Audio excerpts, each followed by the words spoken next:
Greetings Internet! There is a common problem that occurs with people who work for themselves at home, and that is sometimes being unable to get away from the feeling that you should be working. Even if you've already spent 8 hours working on something during the day, if an email pops in at 9:30 in the evening, you feel the urge to deal with it. You end up feeling guilty about not working. And that's especially true when you're doing that work on a computer, the very same computer you're using for your leisure time afterwards. The separation between work and play isn't really separate, and if you're not careful that can quickly lead to burnout and resentment. That's one of the reasons these days I like to try and get out of the house and work on the laptop somewhere else at least 1 or 2 days a week, because then when you come home again you feel like you've come home from work and it gives you that separation that you need. But even if you get that work-play separation right, there are still problems with just the work side of things. You feel like you always ought to be working on something that will be getting you paid, and that makes you avoid things like administrative tasks that you ought to be dealing with,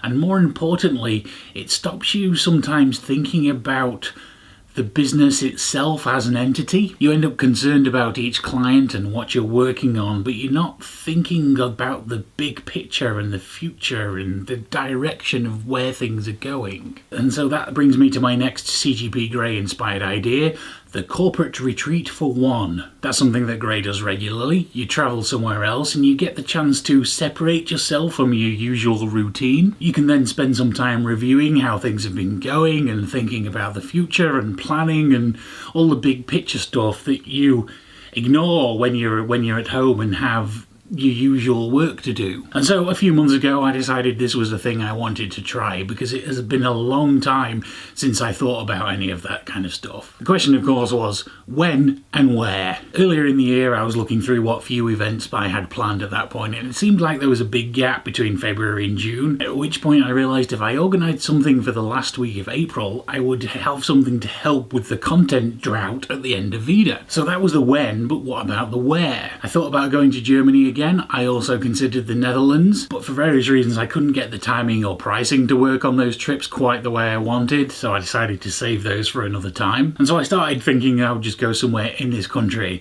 and realised it'd been a long time since I'd spent any time by the sea, which I like to do from time to time. So I started going around on Google Maps, thinking about where on the coast I could go to visit for a few days. There were a few requirements about what I was looking for. First, I wanted the train fare to be less than £100, so that basically cut out the entirety of Scotland and most of Cornwall. Everywhere from Scarborough to Skegness felt a bit too close to me. It didn't really feel like it would be a holiday at that distance. That doesn't actually really make a lot of sense, but that's what it felt like when I was thinking about it. I looked at North Wales, but one thing I was looking for was reasonably sized towns, so there were plenty of things to do, and everything up there is a bit on the small side. I considered South Wales, but at the time I was booking this there was a little bit of talk about a possible day trip to Cardiff. That's now not happening, but it caused me to sort of ignore that part of the world, and I've already got at least 2 trips to Hereford planned for the rest of the year anyway. Blackpool area, Suffolk coast, I've kind of done both of them due to family being nearby, so that has basically left me with the south coast. And last time I did a trip like this on my own I ended up in Folkestone, so I didn't want to go there again. So I basically started there on Google Maps and started going west until I found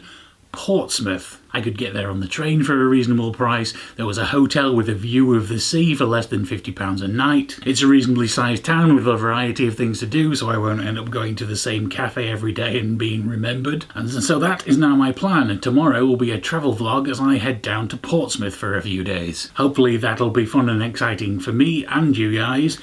Thank you very much for watching, and I'll see you again tomorrow.